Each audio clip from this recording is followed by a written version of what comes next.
এই যে সেনাবাহিনীকে ম্যাজিস্ট্রেসি পাওয়ার দেওয়া হলো, এটা কিভাবে দেখছেন আপনি? আমি এটাকে আমি মনে করি না দিতে পারলে ভালো হলো, কিন্তু আপনি কি করে এখনকার আইন শৃঙ্খলাটা আপনি আসলে এখন রক্ষা করবেন? কারণ পুলিশটা তো অনেক ব্যাপারটা মোটামুটি কিছুটা বিশৃঙ্খল অবস্থা রয়েছে এবং পুলিশ অনেকে তারা যোগদান করেন, ফলে এই যে বিভিন্ন ক্ষেত্রে যে বিশৃঙ্খলা তৈরি হয়েছে সেদিক থেকে তো এটাকে আপনি অযৌক্তিক বলতে পারেন না, এটাকে অযৌক্তিক বলার কিছু নাই। কিন্তু আমি মনে করি তারা যে 2 মাসের জন্য দিয়েছে, এই সীমিত সময়ের জন্য, এটা বিচক্ষণতার পরিচয়। 2 মাস পরে আপনি আমাকে এই প্রশ্ন করলে আমি দেখবো।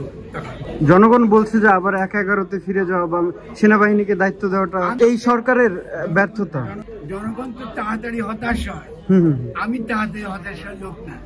আমি বরং বলবো যে এই এত বড় একটা ঘটনা ঘটলো, 15টা বছর বাংলাদেশে এমন কোনো প্রতিষ্ঠান না যেটাকে ধ্বংস করা হয় নাই।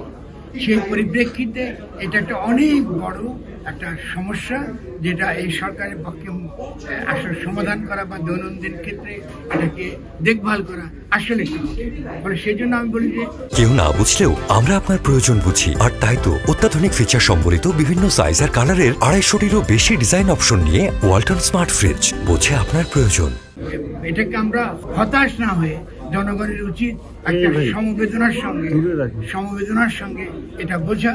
কিন্তু আমি বরং যেখানে আমার যে আপত্তিটা, যে প্রশ্ন আমি শুনতে যাচ্ছি, সরকারের উচিত জনগণকে ইনভলভ করা। এটা হলো বিপদের জায়গা।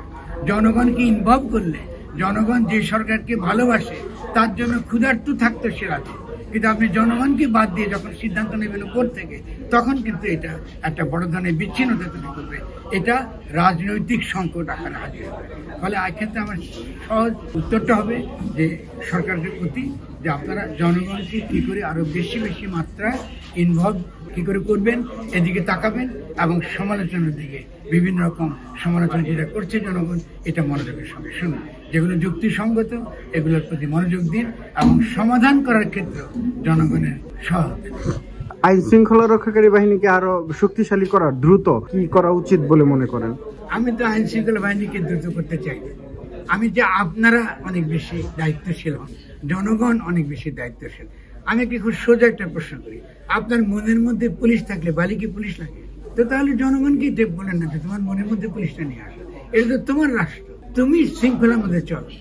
আপনি জনগণকে যখন শৃঙ্খল রেখে পুলিশ দিয়ে যদি করতে যান, মাথা কেটে তারপরে আপনি কি করবেন? আপনি তো হয় না, কোনো পথ নয়। আপনি জনগণকে নিয়ে করবেন। জনগণ মাঝে মাঝে তার মধ্যে কিছু কিছু লোক আছে তারা উস্কাবে, কিছু কিছু লোকের বিশৃঙ্খলা তৈরি করবে, কিন্তু যখনই জনগণকে বোঝাবেন, এই দেশে জনগণ 71 জীবন দিয়েছে, দেশ স্বাধীন করেছে, তরুণরা একটা নেতৃত্ব দিয়েছে, জনগণ সাড়া দিয়েছে, সৈনিকেরাও সাড়া দিয়েছে। আপনি এত বড় গণ-অভ্যুত্থান করতে পেরেছেন, যেখানে এত সুন্দর জনগণ এত সুন্দর ইতিবাচকভাবে সাড়া দেয়।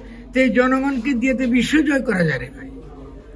এইটা তো এত এত ভালো জনগণ পৃথিবীতে কোথায় পাবেন? তো আসেন না, ওদেরকে বলেন, আসেন আমরা সকলে দেশটাকে গঠন করি।